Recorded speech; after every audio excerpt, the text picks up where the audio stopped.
Hello students, good afternoon. आज आपके सामने video number 2 business study CUET UG common university entrance test undergraduate for entrance exam CGL UPSC जैसे बड़े बड़े exam देने के आपके काम आएगी। Class 12th business study chapter है first, nature and significance of management. इसका वीडियो नंबर 2 का इस चैप्टर का फर्स्ट MCQ है। बहुत इंपॉर्टेंट MCQ है, ध्यान से सुनना। Diamond enterprise limited is planning. Diamond enterprise एक कंपनी है, ये प्लानिंग करती है कि to increase its sale by 20% in the next quarter, कि अगले 3 महीने में ये अपनी 20% सेल बढ़ाएगी। Identify the feature of management. बताओ यहाँ पे कौन सा मैनेजमेंट का फीचर आपको शो हो रहा है। Option A all pervasive, B goal oriented, C continues या डी ऑल द अबव। तो 20% ये सेल बढ़ाने का प्लान बना रही है, तो ये ऑल परवेसिव भी है, गोल ओरिएंटेड भी है, कॉन्टिन्यूस प्रोसेस भी है, तो all of the above correct answer होगा। क्वेश्चन सेकंड, ये भी बहुत इंपॉर्टेंट है। Puri bakers limited has reduce the sugar and fat contents in its cookies. Puri baker ने फैसला किया है कि वो अपने कुकीज में, अपने बिस्किट्स में शुगर और फैट का कंटेंट कम करेगी, क्योंकि कस्टमर की डिमांड है कि शुगर को थोड़ा कम रखा जाए और फैट का कंटेंट कम रखा जाए। This approach of business show, ये बिजनेस की किस अप्रोच को शो करता है। Option A dynamic function, B group activity, C multidimensional या डी इंटेंजिबल फोर्स। तो शुगर कंटेंट और फैट कंटेंट को कम रखने का फैसला पूरी बेकर्स ने लिया है। ये एक डायनेमिक फंक्शन, बिजनेस की अप्रोच को डायनेमिक फंक्शन शो करता है। डायनेमिक का फंक्शन का मतलब होता है कि सिचुएशन के हिसाब से, जैसे जैसे कस्टमर की डिमांड आती है उसी हिसाब से उस अप्रोच को फॉलो किया जाए। तो डायनेमिक में आप समय के हिसाब से, सिचुएशन के हिसाब से, डिमांड के हिसाब से चेंज भी कर सकते हैं। Coordination is the force that binds all the other function of management. Coordination एक ऐसी फोर्स है जो मैनेजमेंट के दूसरे फंक्शंस को बांध कर रखती है, बाइंड करके रखती है। विच of the following feature of coordination shows. नीचे लिखो में से कोऑर्डिनेशन का कौन सा फीचर आपको शो हो रहा है कि वो मैनेजमेंट के बाकी फंक्शंस को, प्लानिंग, ऑर्गेनाइजिंग, स्टाफिंग, डायरेक्टिंग और कंट्रोलिंग को बांध के रखती है। Option A integrates group efforts, ensure unity of action, C continuous process या D all of the above. तो all of the above correct होगा, क्योंकि कोऑर्डिनेशन अगर अदर फंक्शन को बाइंड करके रखती है तो ये एक ग्रुप एफर्ट्स भी है, यूनिटी ऑफ एक्शन भी है और कॉन्टिन्यूस प्रोसेस भी है, कि हमेशा लगातार कोऑर्डिनेशन मैनेजमेंट के बाकी फंक्शन को बांध कर रखती है। Question 4, which of the following feature of the profession is fully satisfied by management. Profession क्या, कौन, नीचे लिखो में से कौन सा प्रोफेशन का फीचर है जो पूरी तरह से मैनेजमेंट के द्वारा सेटिस्फाई किया जाता है। Option A service motive, B well defined body of knowledge, C restricted entry या D ethical code of conduct. तो प्रोफेशन का फीचर जो मैनेजमेंट के द्वारा सेटिस्फाइड, फुली सेटिस्फाइड किया जाता है, वो है well defined body of knowledge, कि आपको उस सब्जेक्ट की, मैनेजमेंट की पूरी वेल डिफाइंड नॉलेज होनी चाहिए। Fifth, which of the following feature of science. नीचे लिखो में से साइंस का कौन सा फीचर है इस फुली सेटिस्फाई बाय मैनेजमेंट के द्वारा सेटिस्फाई किया जाता है। Option A experimentation, B systematized body of knowledge, C universal validity या ऑल द अबव। तो मैनेजमेंट के द्वारा साइंस का जो फंक्शन पूरी तरह से सेटिस्फाई किया जाता है, साइंस का जो फीचर, वो है option B systematized body of knowledge, क्योंकि साइंस एक सिस्टम से चलती है और नॉलेज की बॉडी मानी जाती है। Question 6, which of the following does not refer to lower level of management. नीचे लिखो में से कौन सा एक ऐसा है जो लोअर लेवल मैनेजमेंट को रेफर नहीं करता, does not. Option A supervisory management, ये ऊपर का होता है। फर्स्ट लाइन मैनेजर, ये भी ऊपर के होते हैं, टॉप वाले। मिडिल मैनेजमेंट, और फिर ऑपरेशनल मैनेजमेंट, ऑपरेशनल होते हैं नीचे के, तो लोअर लेवल ऑफ मैनेजमेंट जो नहीं रेफर करता वो है मिडिल मैनेजमेंट। मिडिल मैनेजमेंट अलग से एक लेवल है, टॉप लेवल, मिडिल लेवल और लोअर लेवल। तो लोअर लेवल में जो नहीं आता वो मिडिल है, तो मिडिल मैनेजमेंट इसका करेक्ट आंसर है। Question 7, match the following objective of management. Column match करना है मैनेजमेंट के ऑब्जेक्टिव को लेकर। तो आप देखेंगे यहां पर इस तरह के क्वेश्चन करने में बच्चों को काफी तकलीफ होती है, काफी प्रॉब्लम होती है, वो थोड़ा नर्वस हो जाते हैं। तो आप देखें बहुत इजी है ये। List 1, list 2। लिस्ट 1 में हमारे पास सोशल, प्रॉफिट, सर्वाइवल और ग्रोथ, ये 4 चीजें दी हैं।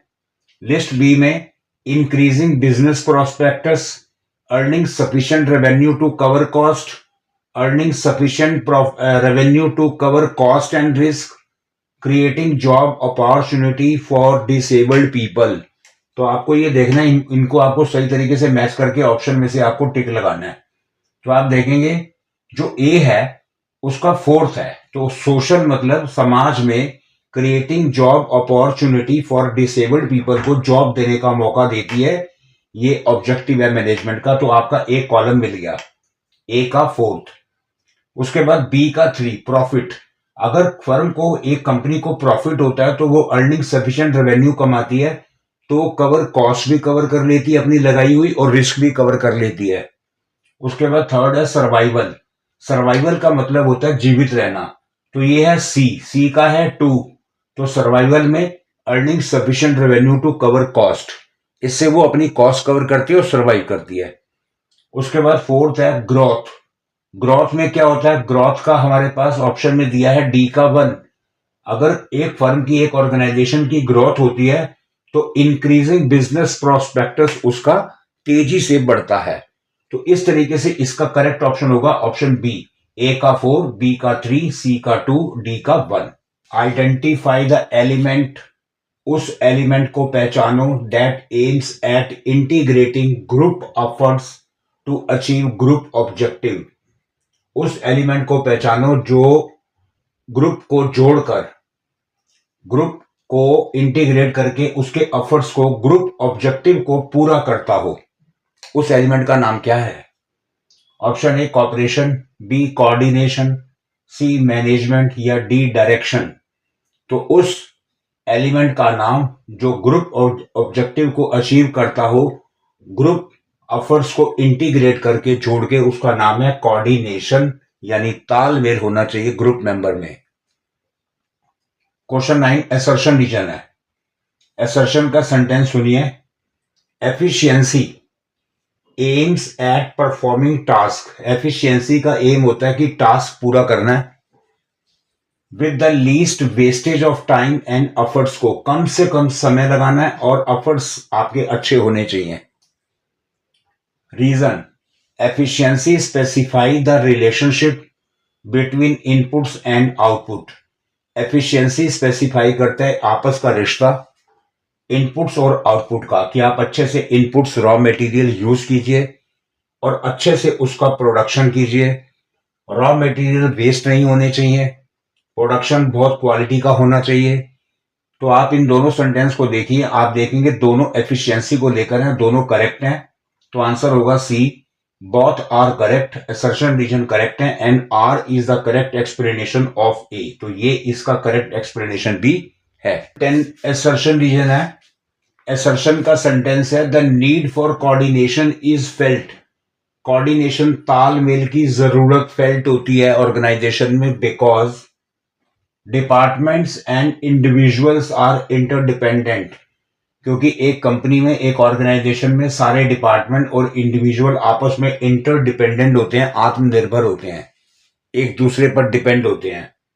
Reason, there is need to harmonize individual goals and organizational goals. जरूरत एक ऑर्गेनाइजेशन में इस बात की होती है कि इंडिविजुअल गोल्स और ऑर्गेनाइजेशनल गोल्स में हार्मनी बनी रहे, एक तालमेल, एक सामंजस्य बना रहे।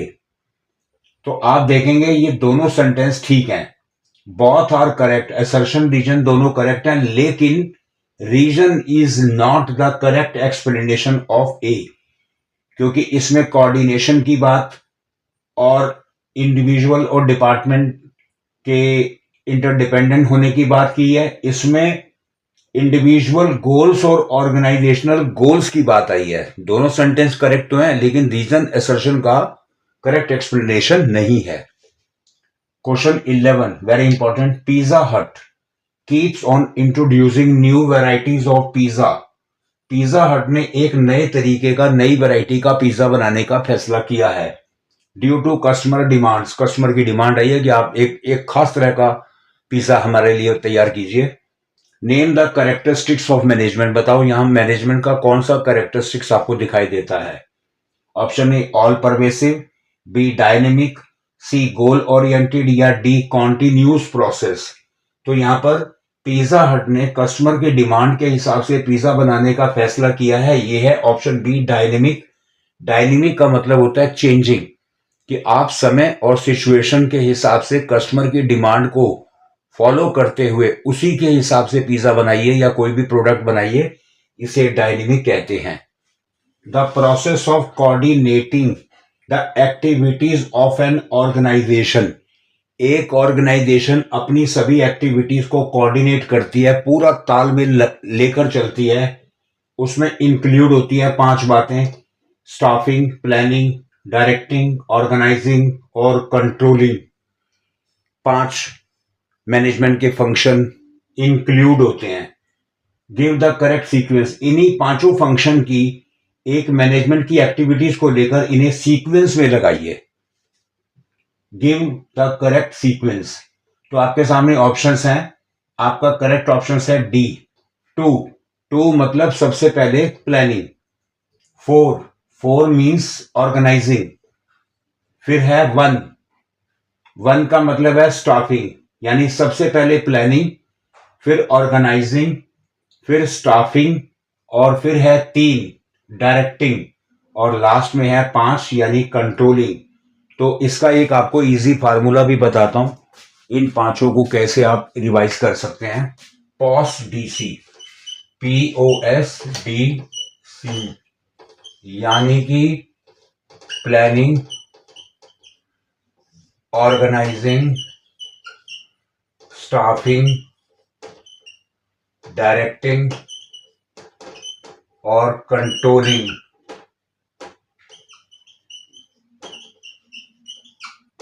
इस तरीके से आपका ऑप्शन डी करेक्ट होगा।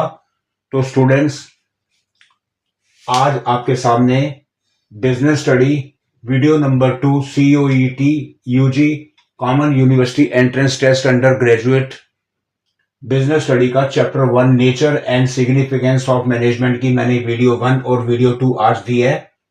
ये एंट्रेंस एग्जाम के लिए बड़ी बेनिफिशियल है। CGL UPSC जैसे बड़े बड़े एग्जाम क्लास 12 को बेस बनाकर ये वीडियो दी गई है आपको। आप इन्हें अच्छे से रिवाइज कीजिए और अपने एंट्रेंस एग्जाम की तैयारी कीजिए। आप इसी तरीके से हमारे चैनल पर और भी वीडियो और शॉर्ट्स देखते रहिए, उसमें 10th 11th और 12th क्लास का मटेरियल भी है। आप उन्हें देखिए, आपको अच्छा लगे तो उन्हें लाइक कीजिए, शेयर कीजिए, सब्सक्राइब कीजिए। Thank you, all the best.